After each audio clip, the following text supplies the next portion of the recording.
Welcome to Talking Giants, presented by SeatGeek. I'm your host, Bob Skinner, here with my co-host, Justin Penik. And it is your Week 2 preview at the Washington Commanders. We'll have Jolly Olive joining later for segments. We're going to break it all down. This is the first time Giants fans are going to really see Jaden Daniels in action. We'll see if that's a long-lasting matchup or not. I'm actually leaning not. Justin, how are you? Bob Skinner, I'm good. I wish I could say I'm excited to watch this game. I'm very nervous to watch this game because on paper, this is a team that the Giants should absolutely dominate. Offensively, defensively, the Commanders are not a very good football team, but I don't have all the confidence in the world that they will do that. Yeah, this is before, we're going to preview everything on this.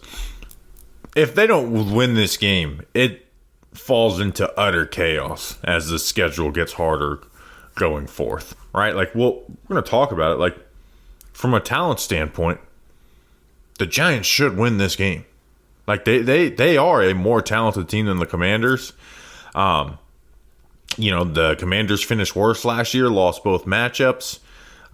They should be better than them. The only reason the Commanders would win because of either the quarterback or coaching. So we'll get into all of it, Justin. Before we get into this episode was brought to you by some special people. We got Daquan Pittman. I wonder if he's related to Michael Pittman Jr., who is the son of Michael Pittman. It's crazy how they played different positions in the NFL. And then we have Andre Garante. I don't know if I'm getting that right. Garante, Andre. Justin, who are those people? Zonas Gigantes. These wonderful people went to patreon.com/talkgiants for $2 a month. Plus some other tiers. You get to hang out with us live while we record the shows. Bobby Skinner will send you some stickers in the mail. Plus, there's some shirt raffles a couple times a month. Patreon.com/talkinggiants. You'll be glad you did. Let's talk about the Giants' defense first and the Commanders' offense. Because I want to talk about Jaden Daniels in that offense. Jaden Daniels went 17 of 24, 184 yards, 0 touchdowns, 0 interceptions, and then had 16 carries for 88 rushing yards and 2 touchdowns. Watching that game, right, because I didn't watch this till recently because it's not something we covered a lot on Football Today. So I watched the broadcast version to get the feel and the All-22 since I'm only going off of one game of film of the Commanders with the new coaching staff and quarterback. I was not impressed with their offense at all. And starting with Jaden Daniels, right? Even those numbers don't look awful. I mean, he went 5 for 5, 65 yards on the final drive versus prevent zones when the game was clearly over. That was 35% of his passing yards. Really, that was the only time their passing offense looked operational at all was on that final drive. And Daniels, man, it's one thing to be one read and run. There was times where it wasn't even the first read. We're not even letting the first read develop and run. There was just no desire to hang in and let anything develop down the field, not looking to push anything down the field at all. I mean, he only attempted 4 throws of 10-plus air yards, and he only completed 1. He did miss a deep shot to Terry McLaurin. He just doesn't have the confidence in deciphering zones, and he just scrambles at any hint of pressure, right? But that's the issue, though, he is a great scrambler. You have to account for him on every single snap, or he's going to run and get a positive gain. But as far as just running their passing offense, it's he has no desire to really do it. 7 of their 17 completions were to running backs, and like I mentioned, the other third of that was in that final drive when the Bucs were in a prevent zone. You're also talking about Cliff Kingsbury's offense too, where I understand there's a lack of letting things develop, but I mean, What exactly are we allowing to develop here, Bobby? There's some snaps and there's some plays on early downs where Jaden Daniels is dropping back, and you have a slot receiver and a tight end, or two kind of slot guys running curl routes, and then you have your 2 outside receivers running out routes. I mean, there's nothing to develop there, so it's a bad combination of Jaden Daniels, who would do that in college anyway, who would put his head down and scramble. He would do that in college anyway in LSU, in an offense that actually did allow things to develop downfield because you had the receivers to throw the ball down the field. And then Cliff Kingsbury's offense, where ask Kyler Murray, how much he would put his head down and scramble and just do it to survive.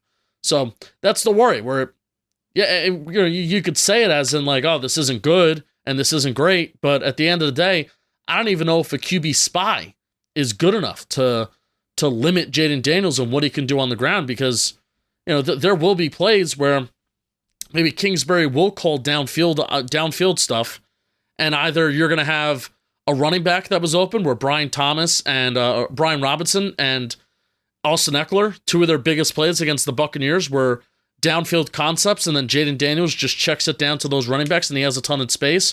Or we're calling downfield concepts, Jaden Daniels tucks it and runs, and then you have another big play. So we're saying that this isn't a great offense, but it's also not an easy thing to defend. Well, yeah, like I said, the legs do make it hard to defend because he is like I said, I'm not worried about them passing the ball on us. I'm really not. I don't care how bad the Giants defense is. I'm not worried about that. What I am, like you said, I'm worried about his legs. I'm worried about his legs, and we'll talk about their run game too. But like you mentioned with the Cliff Kingsbury, Terry McLaurin lined up at left wide receiver 87% of the time. The next highest in the NFL was 67%, right? So Cliff Kingsbury has not changed at all since Arizona. And like you mentioned, lots of isolation routes. There's just not much to put a defense in conflict. And they don't have the talent to just flat out win except for Terry McLaurin. Like McLaurin's their only guy who can just go out there and win. And they even, like whenever the times where they didn't have Terry McLaurin, the left outside wide receiver, they had tells on what the play was going to be. Like if Terry McLaurin lines up in the slot, Justin, I guarantee you, at least the first time, it's going to be that shock, hawk, wide juke concept, right? The concept that the Giants run a lot, the play that Jaden Daniels drew up on the board for Brian Dable and Hard Knocks, which is a play he's comfortable in. Anytime Terry McLaurin's in the slot, I guarantee you that he's running a slot fade. I guarantee it. But there's just outside of that, man, there's not much to be desired pass. I mean, they were 2 for 8 on third down. There was no passing conversions. Like Jaden Daniels, if you get in third down, he's going to just play the sticks because he's either going to scramble or check down. Like he's more worried about his stat line than pushing the ball down the field and maybe getting an interception. But here's the key, Justin. And this is something Tampa didn't do a ton, but did a little bit. It's all about pressuring Jaden Daniels. Jaden Daniels was pressured on 12 dropbacks. You want to guess how many completions he had on those 12 pressured dropbacks? I'll just guess 0. One. He was 1 of 4 for 13 yards, had 6 scrambles and 2 sacks, and the inaccuracy comes when he does actually throw the ball. I mean, it's simple, but this is the reality. This is going to be the game plan for the Giants to win some games. Is Brian Burns and Kayvon Thibodeau have to dominate. And no excuses either, especially for Brian Burns. Like anything less than great for Brian Burns this weekend is a disappointment.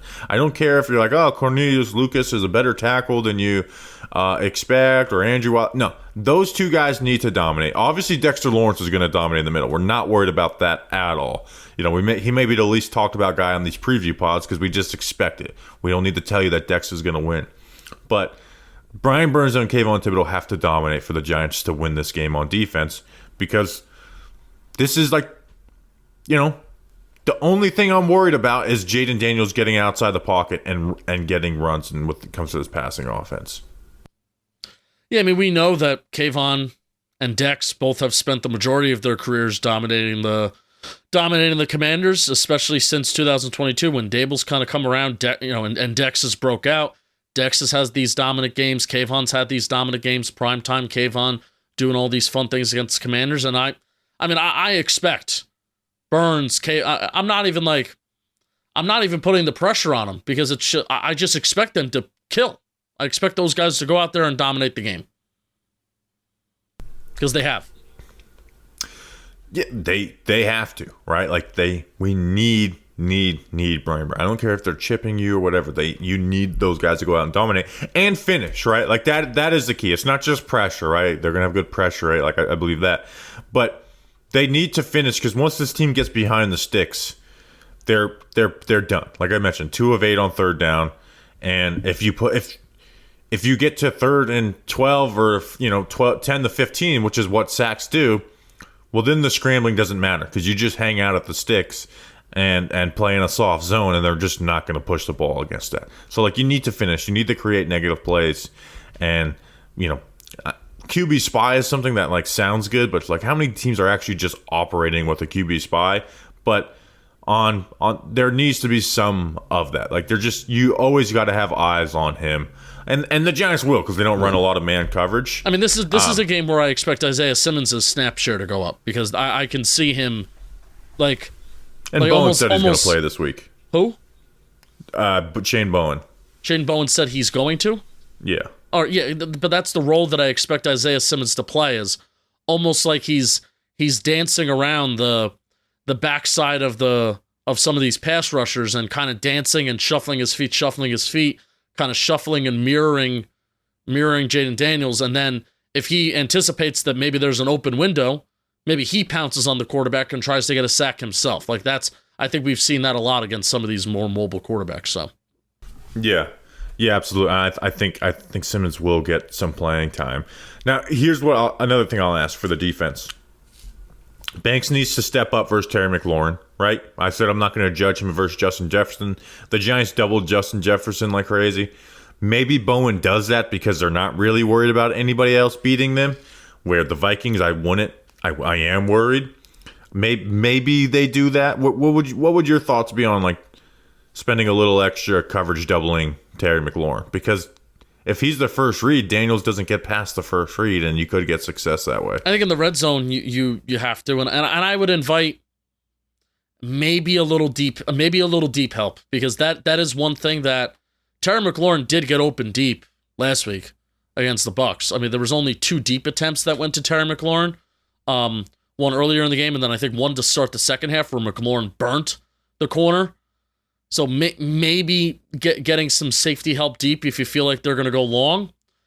Because that is something that, like Jaden Daniels, I am confident that Jaden Daniels will eventually figure out how to throw the deep ball in the NFL. Because he did it well in college. He didn't do it well last week, but he did it well in college. And I would hate for the difference in this game to be a Terry McLaurin. The Washington's offense is struggling the entire game, but Terry McLaurin and Jaden Daniels connected on this 60-yard touchdown because of one bad play, and then that would be the difference of the game. I would hate if the game would end it that way, and it could. And that's actually the only thing I'm worried about in the passing game. Even if Terry McLaurin has 5 catches for 68 yards or whatever, is the getting beat by the deep. Because we know Jaden Daniels can throw the deep ball. He did just miss, a deep play to Terry McLaurin in week 1. We know that can happen, and McLaurin got those versus Deontay Banks last year, right? McLaurin beat Banks for deep passes last year. So we know that's there. As far as the other secondary, Drew Phillips has to play in nickel, right? Yeah. And I think Nick McLeod's pretty confident Nick McLeod's going to be gone for a couple weeks at least. I think he's a DNP for practice on Thursday, but I'm pretty sure there's something in his knee that might have him out for a little while. Adoree Jackson, you got your warm-up week. You are a starter now. Like, I don't want to see Cordell Flott out there. No, and I think Drew Phillips has earned that spot. I mean, and that's why it was so Cordell Flott hasn't. He's never practiced it all camp. It's why it was so questionable to see Flott there in the first place, because not only has Flott not earned it, Flott's been hurt, and Flott, whenever he's practiced, whether it be outside slot, wherever, he's looked bad. And Drew Phillips has. You want to talk about a rookie earning their playing time? I'm not going to sit here and say Drew Phillips is awesome in coverage, but all Drew Phillips has done through preseason training camp, and even you saw it on the 16 snaps that he played in week 1, he's made fucking plays, and that's what we need on this football team. He's also going to help you in the run defense compared to the other nickel corner, Cordell Flott, and that's where if I were the Commanders, I'm running the ball this week, right? I'm making the Giants stop the run because the Bucs run defense is way better than the Bucs defense is just really good. So I'm not going to look at the Commanders' lack of success in week 1 as something that will translate. Also, the Bucs are not going to give you favorable looks to run against, so it's a little harder to call those plays where the Giants will. The Giants lived out of too high 70% of the time and played light boxes 70% of the time in week 1. So I expect the Commanders to test the Giants' run defense. And it's going to be on those guys to set the edge, the linebackers to fill. Probably not going to have Muasa out there. McFadden will be back. And then the other part of that is if you're not focusing on Jaden Daniels in the zone read, right? If Jaden Daniels, if the end is biting on these zone reads and Daniels is able to get yards, like then Shane Bowen's a moron, right? It's one thing if he beats the end to a corner, but anytime they are in those shotgun handoffs, the end needs to be accounting for Jaden Daniels or the nickel corner. Like somebody has to be accounting and not taking a chance on going to the back. Like you need to be every play make Jaden Daniels hand that ball off. Yeah. I don't got much. All right, why don't you read an ad then? I'll read an ad, Bobby Skinner. This episode, this preview pod, is brought to you by Captain Morgan, the official spiced rum sponsor of the NFL. Hey, you heard about this contest that they got going on. Legends start when you follow the captain, so we can't think of a better way to usher in a legendary 100th season than with the legendary adventure. Join Victor Cruz on September 26th, when the Giants take on the Dallas Cowboys for an immersive game day experience. The Captain's Cruise with Cruz. Fans 21 and over in the Tri-State area can enter for a chance to attend it. If you're not near New York, you can be a lucky winner that gets to grab a member of your crew to get flown to New York City to be part of how the captain does game day. So head to followthecaptain.com by September 19th to win a sailgate experience like no other. That's followthecaptain.com. No purchase necessary. US 21 plus, 25 plus for grand prize. Ends 3/5/25. Subject to drawing deadlines for specific prizes. Subject to rules at www.captainmorgan.com/followthecaptain. Sponsor, Diego Americas Incorporated, New York, New York. Captain Morgan Original Spice Rum, 35% alcohol by volume. Captain Morgan Rum Company in New York, New York. Drink responsibly. That's Captain's orders. You'd be glad you did. You'd be glad you did. Now let's talk about the Giants offense. This is what people want to hear about. This is crucial, man. Like it for Daniel Jones. It's tough to talk about this because it's like we're coming off of such a low moment for DJ, and it's like it's over. We don't feel great about the season after week 1. But like, I'm not even going to say he should. He has to be much better versus the Commanders. You know, the Commanders are a much more favorable matchup for the Giants on offense. Like they make the picture clear for you, and that's when Daniel Jones is at his best. It's like when pre and post snap, the picture is there.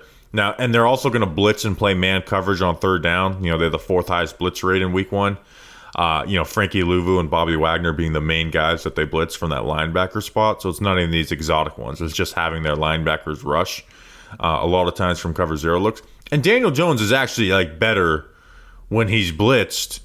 You know, and that was true versus the Vikings. Like Daniel Jones turns over the ball at a less rate. His pressures turn into sacks at a less rate when he's getting blitzed for the majority of his career. And the Commanders, they have worse personnel, and they make it easier for you. Where the Vikings, they make it really tough post snap. They don't let you know what you're doing. And there's just ways to, like, the Vikings, it's like, hey, there's ways to beat this defense, right? They're not overly talented. You can protect against them. Their corners aren't great. Where the Commanders, it's like, all right, the Commanders, you should be taking advantage. Like, one, there's bad miscommunications on defense, right? If the Giants aren't getting into a lot of bunch formations and having guys going different ways, that's when they blow some of their coverages, is when they're passing off coverages. You know, against screens. You know, the Bucs were 8 of 9 for 106 yards on screens, and there wasn't one big one to skew the numbers. Like, there was consistent success in there, and the Giants receivers should just win. You know, like, they're going to leave Malik Neighbors one-on-one, feed him the rock on the sideline. Feed him the rock on the sideline. You know, you need Jalen Hyatt on the field a little bit and keep him as an alert because they'll give you opportunities. Like, the Giants wide receiver room is just much better than the Commanders cornerback room, and they're not going to throw these crazy looks at you. Go out there and win, and Daniel Jones go out there and deliver on the throws because they're going to be there. They will be there. But do you have any confidence that he'll do that? Because I don't. I mean, I think DJ can throw a football to the receivers versus the Commanders DBs. Yeah, I mean, the saving grace is, like, a lot of people like to talk about, oh, well, Daniel Jones versus the Commanders. The only hesitation I have on that is, well, it's not only just Daniel Jones versus the Commanders, it's also Daniel Jones versus Dan Quinn's defense. I also hate that talking point, too. But the Commanders' talent is nowhere near Dallas's talent. Yes, and that's just about where I was going to go, is that this is, you know, there's no Micah Parsons on this defense. The interior is something that, you know, I'm sure you're going to talk about. I'm going to save my offensive talking point for the interior, for my Giant factor a little later. But the secondary is just it's terrible. Now, I'm actually mad that we're all mad that Emmanuel Forbes is not playing, because I actually think that could be an advantage for the Commanders. We have to play this former first-round pick to see what we have in him, even though he stinks, and every team in the NFL is taking advantage of it, and the Commanders were the worst defense, especially the worst pass defense in the NFL last week. So, yeah, I agree with you. I agree with everything that you're saying. The Giants should be efficient. The Giants should be explosive. And even Dan Quinn's defense, if you're worried about pressure, well, the Giants' offensive line is better. Like, the tackles are better. There's no Micah Parsons here, even though there's some names there. There's some talented pieces there. So Daniel Jones should have time to step up in a pocket, should have time to deliver a ball, should have time to be explosive with this bad secondary. Plus, with the receivers that we have, it's just that I don't have any confidence that that's going to happen. And when the Commanders blitz, like, okay, sick. Now you've left your corner. Like, when they blitz, they play man coverage, especially on third down. All right, go and win on a slant route. Go and win on a go route, right? That's the times when we've seen the Giants, like DJ and Malik Neighbors connect, when it's just flat out one-on-one. That's when we saw it in training camp, or even last week, right? Like, that's when you saw it on that dig route where, like, Gilmore actually played it great, but DJ puts the ball a little behind, and Neighbors goes up and catches it. That's where you can get some of those big plays. But here's the part that I'm worried about, where, yes, the Commanders are really bad at this, but the Giants, where will Daniel Jones push it? The busted coverages downfield, you have to be pushing the ball downfield in your concepts to take advantage of that, right? Like, they run mostly single high coverages, but we'll get into a decent amount of cover too. Like, if you ask me when they are in their zone coverages, where is the weak spot? It is the 10 to 20 range on the sideline. And yeah, the right sideline. That's where you saw Mike Evans had a lot of catches last week, and those are throws that you got to make. Yeah, on both sidelines, and the Bucs would run those, like, that flood 3-level high to low concept that the Giants ran a lot on last week. The Bucs ran it a lot for a lot of success for the Commanders last week. But you got to pull the trigger on those throws, right? Those are not the easiest throws to pull the trigger on. Like, Baker Mayfield played really well. He pushed the buttons of that offense and put it in the right spots. You got to do it, right? Like, I remember the Seahawks game a few years ago. We won the Patrick Graham game, where it's like the Seahawks are the most undisciplined defense in the NFL, but the Giants didn't take advantage of it because they never threw the ball past 15 yards. So, like, they're undisciplined. They're not very talented in that secondary. But you do have to push the ball down the field to actually take advantage of it. I remember the Commanders game last year with DeVito, where it's like, okay, but to take advantage of it, you need to just throw this ball deep, and that's what the Giants did, and they found a lot of success in it. So DJ's got to push it, and he's got to have confidence in it, and that is where the questions come. The pass blocking side of this that you mentioned. Daron Payne last year. Remember Mark Lewinsky shut him down? At least for one game, he looks like he's back. As last year was a very down year for him. You have Jonathan Allen. I mean, that's the key. It's protecting on the inside, those guys working together, because I'm actually not worried about their ends at all. Like Dante Fowler, Dorrance Armstrong, and the other guys, like, they're all right, but I think our offensive tackles need to handle them. To me, this is a big test, even though they don't run a true nose, for JMS. JMS had a decent game versus the Vikings, but I can't take a victory lap after watching that film. This is a big game for the interior to see how good they are. I'm not even expecting them to win the matchup, but what they shouldn't be is the disaster that other Giants interior offensive lines were versus Daron Payne and Jonathan Allen. I agree, but I want to save some talking points on the interior because it's going to be very much in line with my Giant factor. For the Giants rushing offense, they're looking to cause chaos, right? They even have Jamin Davis at defensive end now. Defensive end? Yeah, like hand in the dirt defensive end. What they can do is they make quick lateral moves for tackles for a loss, right? They are jumping gaps. They are not making it clean. Now, when you see that, you're like, oh, we'll run zone, right? Because everyone's just playing their gap. So if they jump into a gap, the next guy gets it. I don't think the Giants are overly prepared for that, at least not early in the season. I wouldn't go into that. Like, on paper, that sounds good. In reality, it just leads to tackles for a loss that end you in third and long. When they're running the ball, I would look to double team. I'd run duo, which is essentially just creating as many double teams as possible. Read the linebacker. Wagner looked pretty slow in week one. Luvu didn't look like anything special. That's where I would run at those cats in the run game. But I'm not predicting a lot of success for the Giants rushing offense until they start actually doing that. Another thing I want to mention in the passing game is they do play kind of soft in their zones. Like Wandale could have another 10 to 12 target game like he did in week 1, but hopefully with a little bit more success because it's less confusing looks. But we will see on that. But the running game, it's hard for me to take any confidence into it, especially again. They have Allen and Daron Payne in the middle. That's hard. That's going to be tough for this interior anyways. And then when they have their ends jumping gaps and taking chances, it could be a 2.2 yard per carry game for the Giants. So do you anticipate them coming out, like, this is me asking, all right, not just, all right, here's what's available for the Giants. I'm asking, like, what do you think Brian Daboll and the Giants are going to do? Do you think they're going to come out firing like they should have last week, right, to take advantage of, like, fight fire with fire against that Vikings defense? Or do you think they're going to come out conservative? Hey, 12 personnel, run the ball, and what do you think? What I think, I don't know. Like, I don't have confidence in what they're going to do. I've seen them come out and throw some tendency changers out there before, but I've also saw them get stuck in the play action under center stuff, even on passing downs. But they do need to do more under center play action this game, though. I will say that they didn't do any of it against Minnesota, and I feel like they did a little bit of it. Not enough. Where I feel like that's honestly, I feel like that's a strength of DJ right now. Yeah, could be. Well, and run.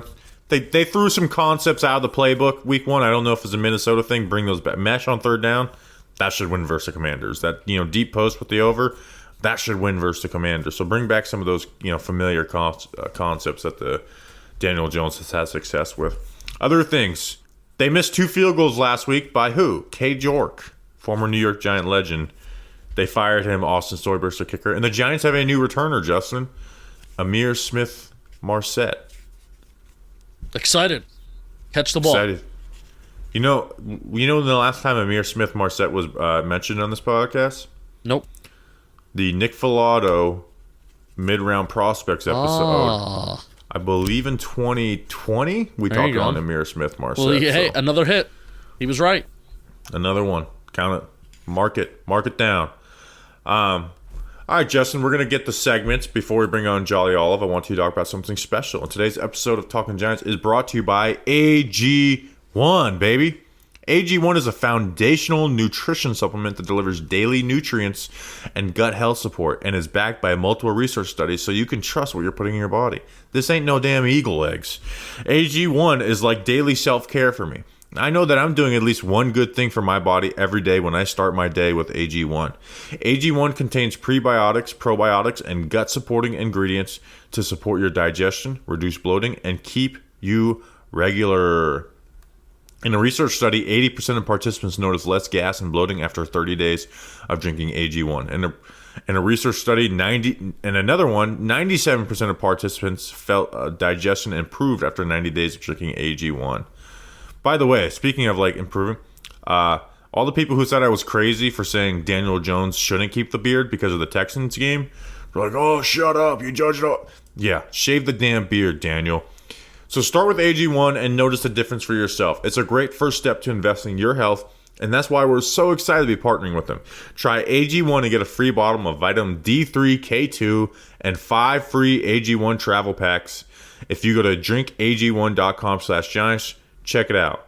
You'll be glad you did. All right, we now welcome on our new weatherman, Jolly Olive. We need a weather nickname because it was Weatherman Dan. Maybe Doppler Jolly Doppler. Jolly, how are you? It was pretty good. Was that off the top of the head? That was off the top. I mean, I thought about it 15 seconds before we started recording, but okay. So it wasn't totally off the top of the head, but it was recently. It was near the top of my head. Jolly, how are you? I'm good. First game of the season coming up. Excited. Possibilities are endless. No one knows what the season will hold because last week didn't happen. No, I'm good. I mean, this is one of the better matchups for this team the entire season, and it happens to be week 2. So if we drop this one as well, then we enter Panic City. But we're not in Panic City yet. For all we know, this could be a 1-1 football team, and week 1 could be a distant memory. We are not in Panic City. We are in Landover, Maryland this weekend. What is the weather looking like in Landover? It's looking pretty clear again. I got a little bit mostly sunny here. Might be some hints of clouds, but again, no precipitation getting involved. We'll have to wait probably another calendar month for your windy games, your rainy games, even your snowy games. But Oh, don't hold your breath there, bud. Don't hold your breath. Hey, relax. Right now, my job's easy. We'll wait. But yeah, I got What's the dew point, guys? The dew point? Yeah. Is this a Mountain Dew tie-in? No, not a Mountain Dew vehicle. It's a missed opportunity for you. Dew point, I don't have on my radar right now, so I wouldn't worry about it. I wouldn't worry about it. First test failed. What's your dew point? High in the mountains. That's Mountain Dew.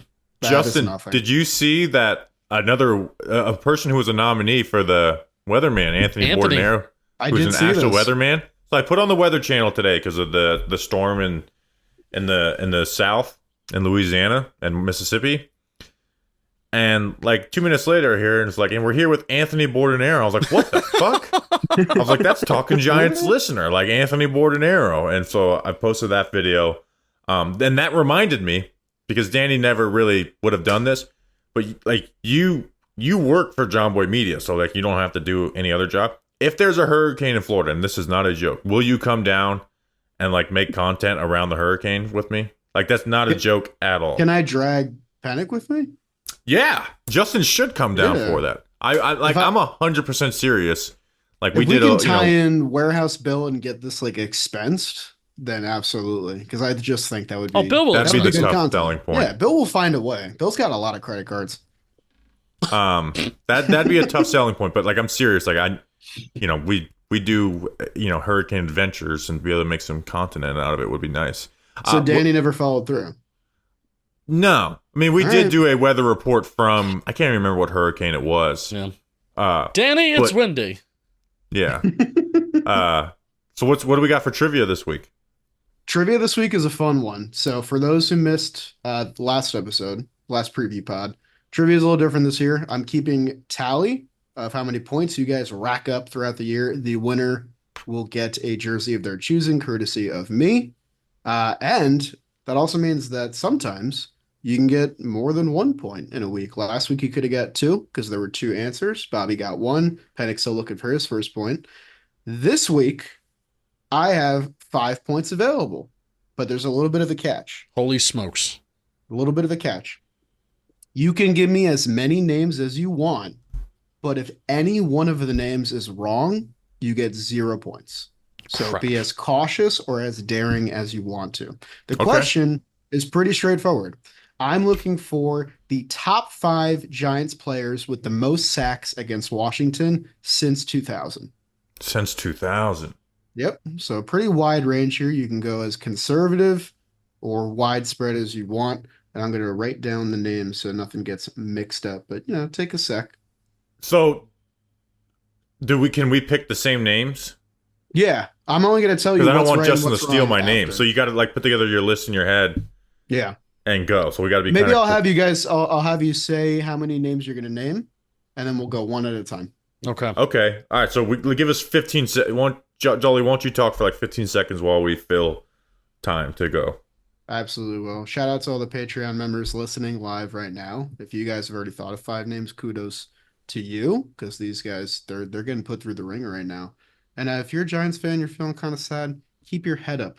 Because someone in the Washington secondary that was already pretty bad is now out for the year. I just lost his name, but he was Emmanuel Forbes. We were actually hoping he was going to play. All right, I got 3. There you go. Bobby has 3. Penik? I don't have any, but let's go. Well, can you guess? You can guess one. I'm going to guess. Bobby has names written down, and I don't have names written down, so I'm just going to go first. Okay, Penik, what's your first name? Jason Pierre-Paul. Okay, Bobby, what's your first name? Okay, so if I guess 3 and I get all 3 correct, do I have 3 points from the week for the standings? That is right. It's not just an individual win. Okay. Yeah. I'm actually going to go Kayvon because he has 5.5 sacks versus Washington. Okay. I'm going to go Strahan and OC. I'm not confident on JPP or Tuck, so I'm going to go those 3. Okay, and Penik, you only had the one name, yes? I mean, I was. All right, that's it. I'm done. Well, you only said one name. You can't steal mine. Well, I mean, I was going to say... You had to say how many people you have. So, yes, that's fine. I only submitted 1. That's fine. All right. Well, everyone gets points this week, which is nice. Penik, you said Jason Pierre-Paul. He's second. Bobby, you had 3, 4, and 5. You had Strahan, OC, and Kayvon. And no one picked number 1, which is Justin Tuck with 15 sacks. So Tuck is like so good, but it's like, did he have a lot of sacks versus this team is always a question mark. So Bobby jumps up to 4 points on the year. Penik gets on the board with his first point. Still plenty of season left. And that's your trivia for this week. I need to remember to add that to the rundown. All right, so that's trivia. All right, so we do a fantasy draft every single week of the Giants, from the Giants players and their matchup to highlight some of the matchups in the game. After 1 week, I will be picking third. I am in first place with 41.4 points. Justin will be picking first. He's 8 points back with 32.7. And then Jolly in his debut finished last. He's 12 points back with 29 points. Justin, you have pick number 1 of week number 2. I was between two people. Between two guys. That's the title of Jolly's next autobiography. Oh. I'm going to go with Malik Neighbors. I have no faith in Daniel Jones. I have zero optimism in this Giants offense doing anything. But I can't take Brian Robinson over Malik Neighbors in good conscience. Also, Malik Neighbors had a quiet game last week, still pulled out 11 fantasy points. So, and he's dealing with a knee injury. Yeah, he'll be all right. That's what I would have done. He'll be all right. I actually wouldn't have. He was second on my big board. Jolly, who are you taking second? And I'm worried that I don't take one. Whenever you reference the big board, I get so nervous. Do you have an actual big board, or you just free ball it like Justin? I make like a top 4, top 5, and then after that, it doesn't really matter to me. That's when it does matter. I got two. That's when you need the big board to just trust your gut, instead of overthinking it. Like Singletary was pretty involved last week, but I feel like they're going to try and throw more. I'm going to go Terry McLaurin. I'm just going to take him. So, like, Terry McLaurin has been like a great pick for every Giants Commanders matchup, like every single one. And then you see Jaden Daniels just like not throw the ball and give him 2 catches. I'm worried about it. To where it's like, oh, now maybe you're on the do not pick list because it's dangerous. So is Brian Robinson number 1 on your board? No, he was number 4 on my board. Who was number 1? I thought you said Terry McLaurin. Yes, Brian Robinson Jr. Terry McLaurin was number 4 on the big board. Brian Robinson Jr. is number 1 on my big board, so I will be taking him first.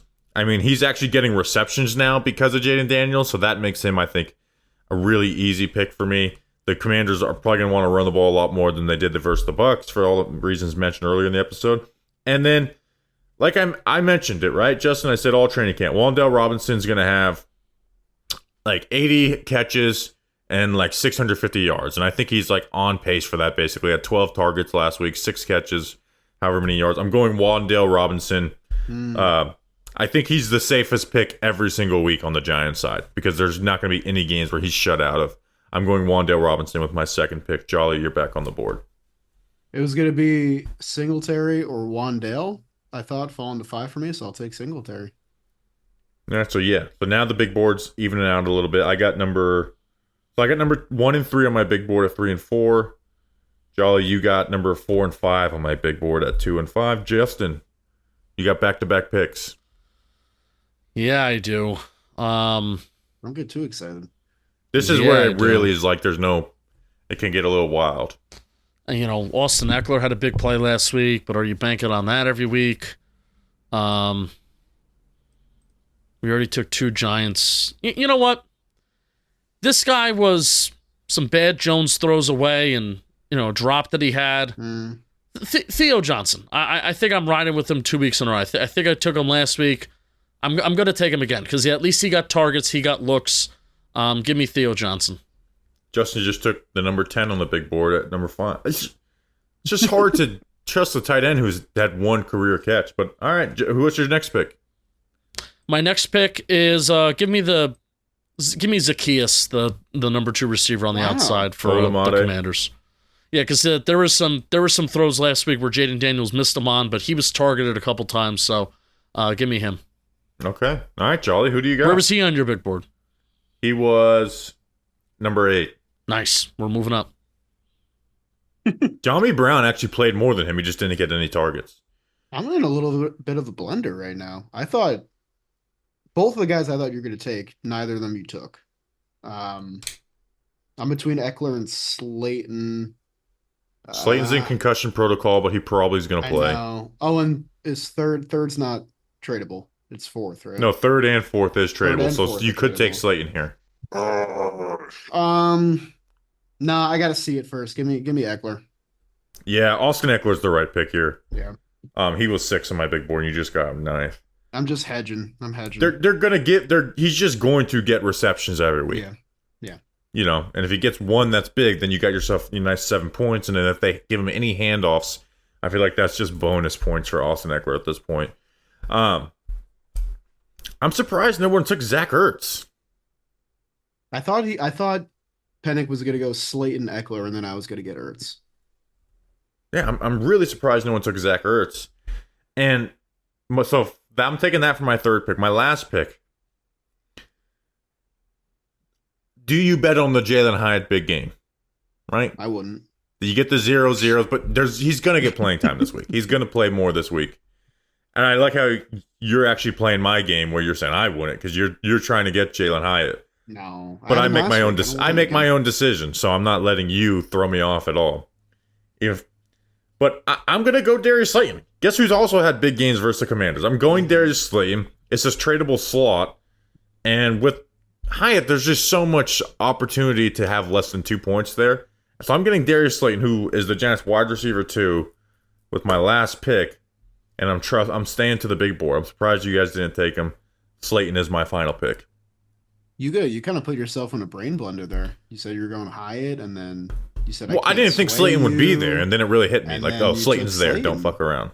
So I'll just take Hyatt because I believe in explosove plays. You're going to die on this Jalen Hyatt train. I will. And then what's going to happen is What's what's going to happen is you're going to be like, I'm done. And then he's going to have 5 catches for 97 yards. And then you're going to be back in for 3 weeks. I know talent when I see it. I can't quit on talent. Jalen Hyatt's talent. Give me Hyatt. Justin, what's your you got the last pick? Oh boy, dude! Speaking of talent, who would have thought that a McCaffrey would fall to me in the last round? That's what I was going to say. McCaffrey available in the last round? Who would have thought that a McCaffrey would fall to me? Give me Luke McCaffrey. I think we're hyping up the Giants and Washington offense a little too much. Washington's offense. So that's a Senior Bowl guy, Luke McCaffrey. Here's a question I wanted to ask both of you because I've seen this comment for the last couple of years, and it may actually spice up fantasy a little bit, so we don't have to take guys like Luke McCaffrey in the final round. Oh, QB rushing yards. What if we started to include? You could draft a quarterback for their rushing yards.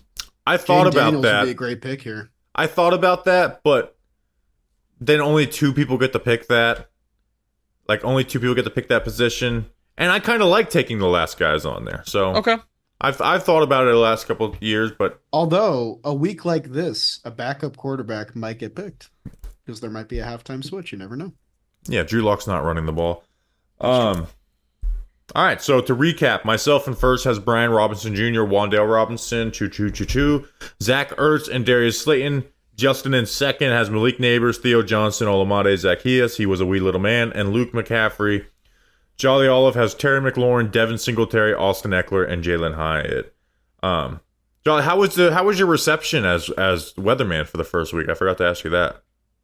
Pretty positive, which is always nice to see. Although I did want some criticism, and I got some, which I think is important. What was some of that criticism? Just that he's a baseball guy, he's a Mets fan, all that stuff. None of it very constructive, just criticism about me. But criticism is criticism, and it's important to get. They hate his face. Well, that's beside the point, Penik. I wasn't going to bring that up, but yeah, no, I think the reception's been good. It's been nice to see. My favorite criticism ever is so we do the power rankings on Wednesday, and it's like there's nothing that those people can say that can bother me because it's just like, all right, you're mad about your team or the one thing you disagree with. But my favorite is like, why are you guys biased against the Bucs? It's like, what fucking bias would I have against Tampa Bay? Like that I like visiting there? Like what bias would be in Bobby Skinner and Justin Penik against the Tampa Bay Buccaneers? What have they done to us? I've been Do to you a want to say Waffle Eagles House and in Tampa Bay. Cowboys? Wait, where'd you guys rank them? I think 19th. Oh wow. Okay, I kind of get it though. That's lower. Hey, you can be upset, but what is the bias though? You could say I'm dead wrong and I'm an idiot, but what am I biased against? Wasn't there like some Bengals controversy too? Did you guys That's every year. It's every year. Oh, yeah, and then we're going to be right. We're going to be right. 'cause they're I gonna don't try care. to right. I think Penik has Bengals bias, but that's about it. I don't care about people being mad at that. And then one guy was like, every team that's 1-0 should be in the top 16. And I was like, dude, if you want to look at the standings, just Google them. What are you here for? There you go. That was a good ad. Check out our power ranking show every Wednesday at 1 p.m. We're going to live stream it on JM Football. Like, you guys are salty because we didn't talk about the Vikings. Like, salty, huh? I was like, we didn't talk about 27 teams. What are you? All right. Those comments are very funny.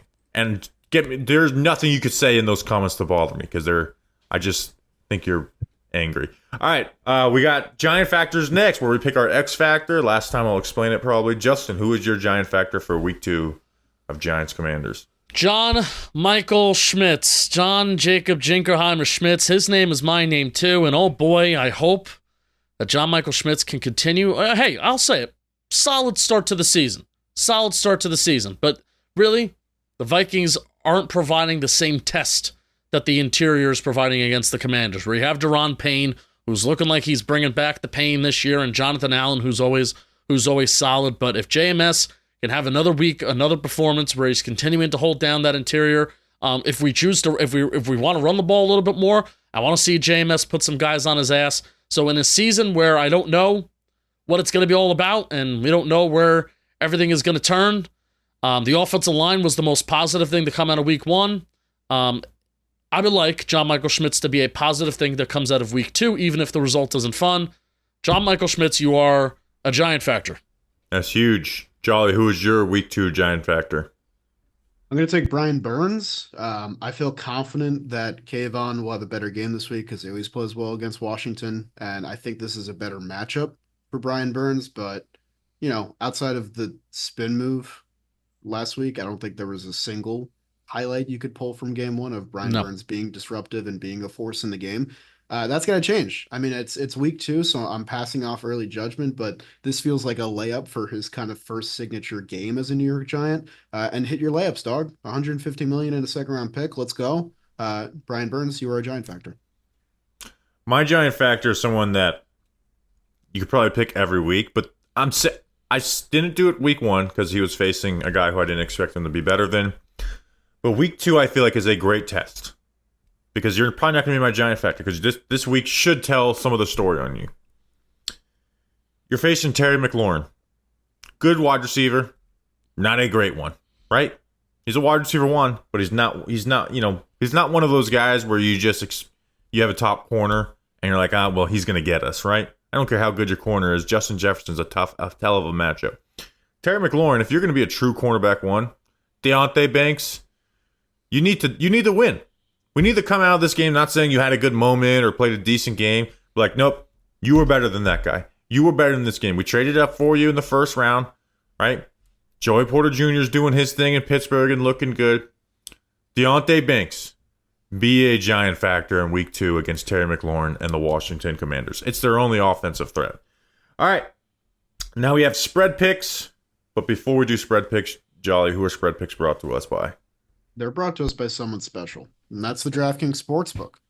Right now, Bobby, you can get $250 in bonus bets plus 1 month of NFL Plus Premium. On Sunday, I didn't have to worry about how I was watching the games because I was with Justin Penik and I was with a bunch of beautiful people at the Talking Giants tailgate. But this Sunday, I'm using that 1 month free trial of NFL Plus Premium. And it's all happening because of the DraftKings Sportsbook, because I used promo code WORLD.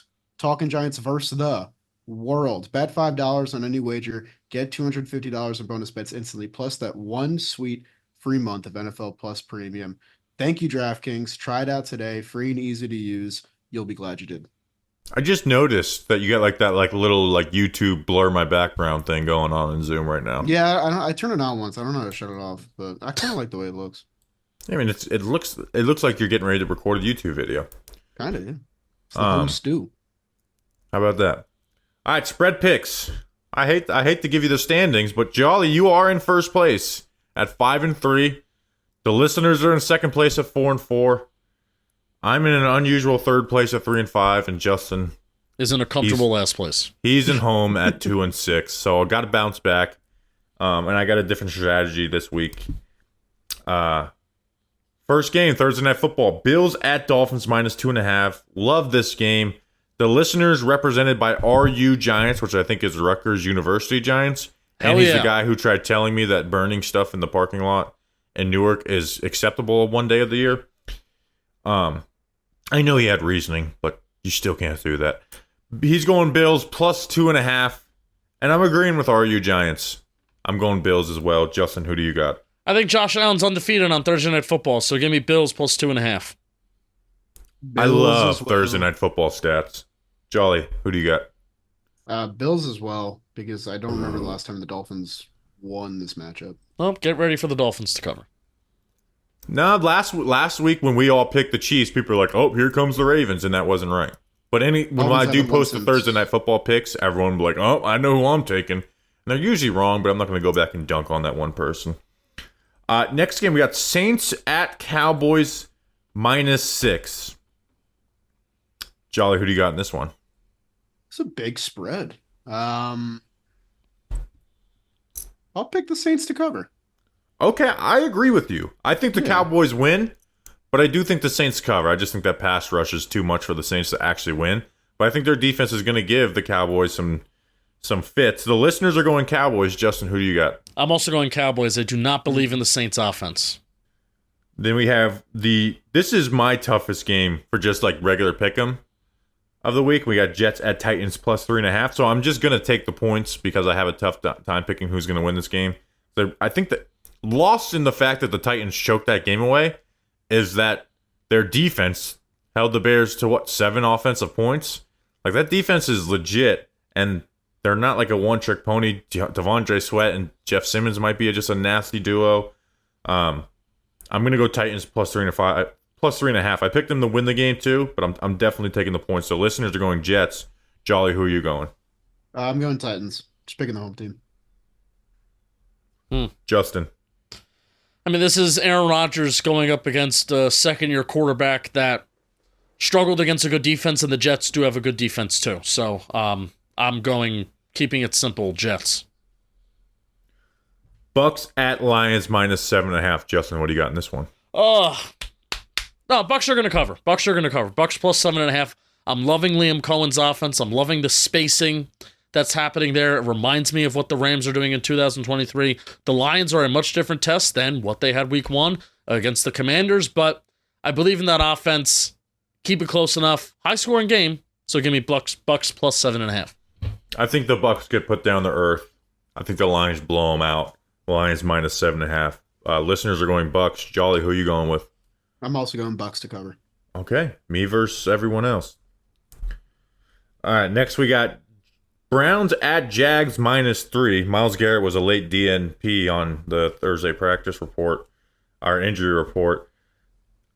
I know the Browns won this game, but, Trevor Lawrence was dealing with an injury in that game last year. I'm going Jags -3. I think the Browns are going to collapse. Like, I don't think that team is mentally prepared to do this shit again. And all the Deshaun Watson stuff, I'm going Jags -3. Listeners are going Browns. Justin, who do you got? Jags -3. Browns are falling apart. Jolly. Me as well. Jags -3. All right, we got Bengals at Chiefs -5. Everyone's game of the week. Jolly, who do you got in this one? Taking the Chiefs. I picked the Pats upset last week against the Bengals. I'm a little cold on them right now, and I think the Chiefs looked really good in week 1. The listeners agree with you. Justin, who do you agree with? I think the Chiefs are going to win, but I want the Bengals to cover. Like, give me a good football game. Bengals bias. I do have a Bengals bias. I picked the Chiefs to win on football today, but I You love Cincinnati. I do. Love Skyline Chili. Loves it. I love Chase Brown. I do agree with Justin. I think the Chiefs are going to win, but I think the Bengals cover. I mean, Anarumo does a good job versus Mahomes, but Burrow's 3-1 versus the Chiefs. Even without Burrow, this game was somewhat close last year.